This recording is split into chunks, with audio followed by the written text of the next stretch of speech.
Section 7.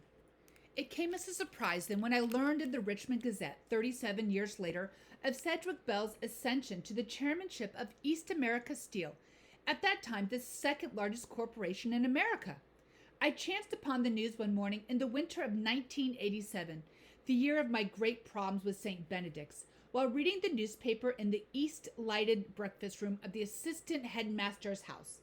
St. Benedict's, as everyone knows, had fallen upon difficult times by then, and an unseemly aspect of my job was that I had to maintain a lookout for possible donors to the school. Forthwith, I sent a letter to Sedgwick Bell. Apart from the 5 or 6 years in which a classmate had written to the Benedictine of his whereabouts, I had heard almost nothing about the boy since the year of his graduation. This was unusual, of course, as St. Benedict's makes a point of keeping abreast of its graduates, and I can only assume that his absence in the early alumni notes was due to an act of will on his own part. One wonders how much of the boy remained in the man.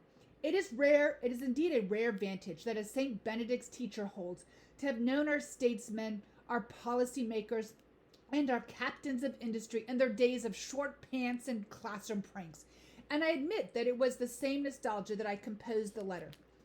Since his graduation, of course, my career had proceeded with the steady ascension that the great schools have always afforded their dedicated teachers. 10 years after Sedgwick Bell's departure, I had moved from Dean of Seniors to Dean of the Upper School, and after a decade there to Dean of Academics, a post that some would consider a demotion, but that I seized with reverence because it afforded me the chance to make inroads on the minds of a generation. At the time, of course, the country was in the throes of a violent peristaltic rejection of tradition, and I felt a particular urgency to my mission of staying a course that had led a century of boys through the rise and fall of ancient civilizations. In those days, our meetings of the faculty and trustees were rancorous affairs in which great pressure was exerted in attempts to alter the time-tested curriculum of the school. Planning a course was like going into battle, and hiring a new teacher was like crowning a king. Whenever one of our ranks retired or left for another school, the different factions fought tooth and nail to influence the appointment. I was the dean of academics, as I have noted, and these skirmishes naturally were waged around my foxhole. For the lesser appointments, I often feinted to gather leverage for the greater ones, whose campaigns I fought with abandon.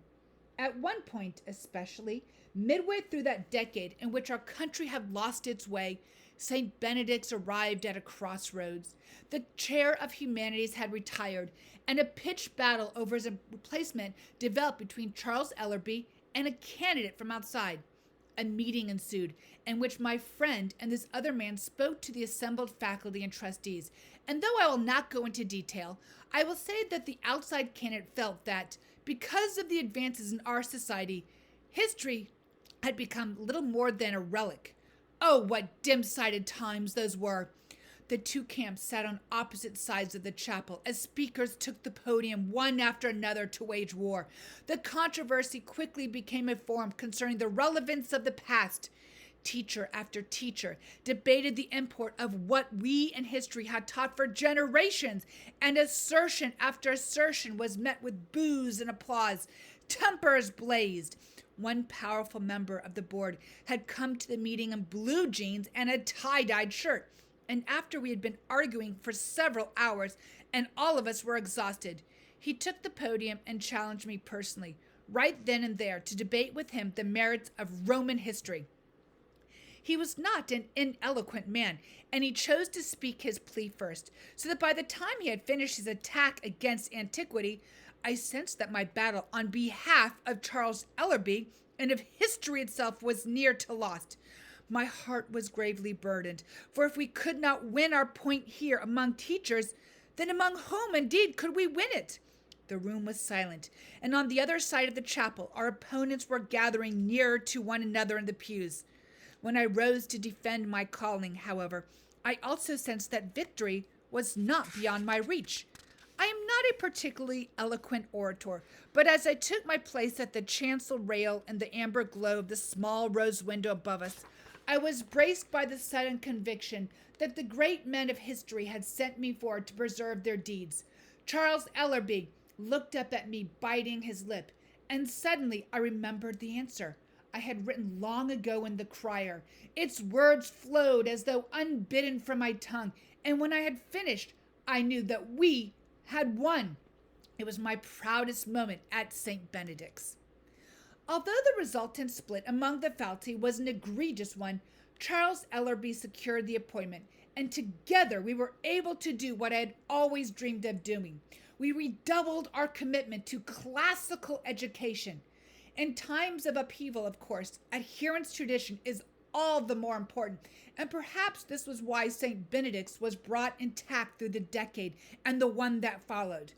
Our fortunes lifted and dipped with the gentle rhythm to which I had long grown accustomed. Our boys won sporting events and prizes, endured minor scandals and occasional tragedies, and then passed on to good colleges. Our endowment rose when the government was in the hands of Republicans, as did the caliber of our boys when it was in the hands of Democrats. Senator Bell declined from prominence, and within a few years I read that he had passed away. In time, I was made assistant headmaster.